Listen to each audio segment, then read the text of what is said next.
आज हम थोड़ी तालीमात और अकीदे की बात भी सीखेंगे।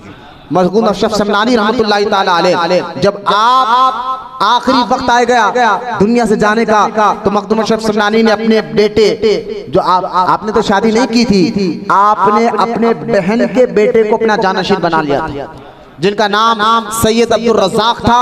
और मखदूम अशरफ समनानी की तरबियत करने के बाद उनका टाइटल बना नूरुल आइन। जो आप जी उनके मज़ार के पास आपका मज़ार है, ये आपके जानशीन बने। लेकिन अब सुने, ये लताइफ़ अशरफी में पढ़ रहा हूँ, ये बयान रिकॉर्ड भी हो रहा है, लताइफ़ अशरफी पढ़ रहा हूँ। आज के तब्जीलियों, जो ऐसे पीर जो अपने आप को सुन्नी कहकर भी अकीदा शियों का बता रहे हैं, और अपने आप को गौसे आज़म का बेटा कहकर भी अकीदा जो है शियों का प्रमोट कर रहे हैं, मुरीदों को भटका रहे हैं, वो कान खोलकर सुने मेरे मखदूम अशरफ का अकीदा क्या है, मेरे मखदूम अशरफ का अकीदा क्या है। तो आपने बाद हमद नात के आपने तमाम मुरीद और मुतक़ीद को बुलाकर कहा कि ऐ मेरे मुरीदो, मखदूम अशरफ समनानी खुतबा देते कह रहे, ऐ मेरे मुरीदो सुनो मेरा अकीदा क्या है, सुनो मेरा अकीदा क्या है। आप फरमाते मेरा अकीदा ये है, मैं हुजूर के तमाम सहाबा को, तमाम ताबईन और तमाम मुसलमानों से अफजल जानता हूँ।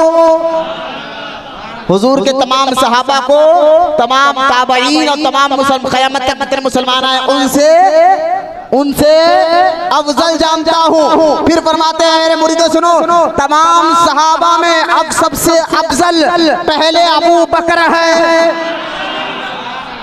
बोलो ना सुभान अल्लाह। ये है अकीदा तो हम आपको सिखा रहे हैं। यू नो तुम बरेली वाले हो, मैंने कहा मखदूम अशरफ समनानी का अकीदा क्या है। फिर अब सुने, आप फरमाते हैं मेरे फरजंदों, मेरे मुरीदों सुनो मेरा अकीदा क्या है। फरमाते तमाम सहाबा में अफजल अबू बकर है, उनके बाद उमर है, उनके बाद उस्मान है, उनके बाद मौला अली है, उनके बाद मौला अली है। अब सुनो आगे फरमाते मखदूम अशरफ समनानी, मेरे फरजंदों और मेरे मुतक़ीदों को मालूम हो मेरा यही अकीदा था।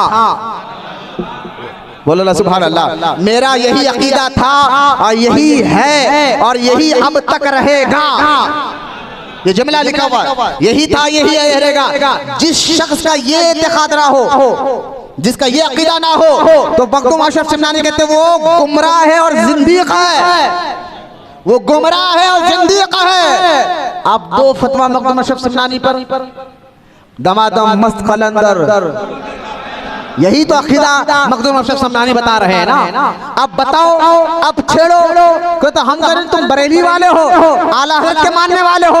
मैं हैदराबाद के उन पीरों बादशाहों को कहूँगा अकीदा अपनाना है तो मज़ारों में जाने वाले बुजुर्गों के अकीदे पे चलो, मुरीदों को वही तालीम दो। हाथ पैर चुमा कर क्यों अपने आप को तो देखिए, खानदान, हम खानदान वाले, खानदान पहले नहीं, दीन पहले, शरीयत पहले, ईमान पहले, खानदान बाद में होगा। तुम अपने खानदान का ढकोसला जमा कर लोगों को गलत अकीदा सिखाओ, हम खामोश नहीं रहेंगे। हम किताबें खोल खोल कर बताएंगे इन बच्चों को कि हमारे अकाबीरों का अकीदा क्या था, जो हमारे आला हज़रत ने अकीदा देकर कहा कैसे आकाओं का बंदा हो मैं तो रज़ा, बोले वाले मेरे सरकारों के हैं। बोला मोहब्बत से सुभान अल्लाह और मोहब्बत से बोलिए सुभान अल्लाह। अच्छा देखिए, इसी लताइफ़ अशरफी की सफ़ा नंबर 53 पर हज़रत मखदूम अशरफ समनानी फरमाते हैं कि सुनो, मैं एक मर्तबा तफ़ज़ीलियों से मिला जो अकीदा कर रहे थे और ख़ास तौर शेखैन में अबू बकर और उमर को गालियाँ दे रहे थे। ये राफ़ज़ियों शियों का अक़ीदा है जो आज अपने आप को सुन्नी बोलने वाले भी कह रहे हैं। लिहाजा मैंने उनके साथ मुनाज़रा किया और एक वक्त ऐसा आया, मखदूम अशरफ समनानी कह रहे एक वक्त ऐसा आया कि मुझे मेरे मुरीदों ने आकर कहा हुजूर एक बंदा अबू बकर और उमर को गालियाँ देता है, एक बंदा अबू बकर उमर को गालियाँ देता है। और मैं जब उसके करीब उसको देखने गया, मेरी आंखों ने देखा अचानक उसके दोनों हाथ सूअर के हो गए। ये मखदूम अशरफ सिमनानी सुना रहे, अचानक उसके दोनों हाथ सुअर के हो गए। कुछ देर हमारे साथ वो चला और यहाँ तक कि जब सामने से सुअर का एक रंग दिखा, कौम दिखी, ये घोड़े से उतरा और सुअर की तरह बनकर उनमें शामिल हो गया। हम उसको पहचान न सके वो इंसान था या सुअर। लिहाजा मखदूम अशरफ सिमनानी कहते हैं जो शेखैन की गुस्ताखी करे, अबू बकर उमर को माज़अल्लाह गालियां दे, वो हमारे सामने इंसान से सुअर बन गया।